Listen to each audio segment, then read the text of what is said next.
sign of the cross. Okay? Glory to God. Dakilang Diyos na aming Ama, salamat Panginoon sa buhay at lakas.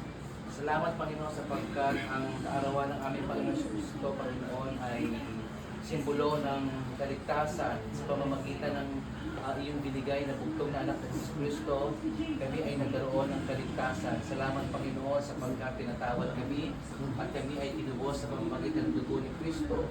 Kami ay hindi binili sa pamamagitan ng ginto at kilak, kundi sa mayamang dugo, banal na dugo ni Kristo. Salamat Panginoon sapagkat ang Paskong Diriwang namin, Panginoon, naway ito ay magbunga sa aming mga puso at buklod mo kami sa tali ng pag-ibig at kapayapaan.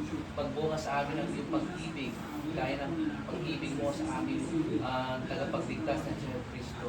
Isa pa, Panginoon, basbasa mo ang mga pagkain ito at nawa, Panginoon, magkalakasan sa amin ng luwang lupa. Bigyan mo kami panibagong lakas sa araw ng bukas. Maraming salamat. Pagpalain pa ng bawat isa sa pangalan ni Jesus. Amen. Okay.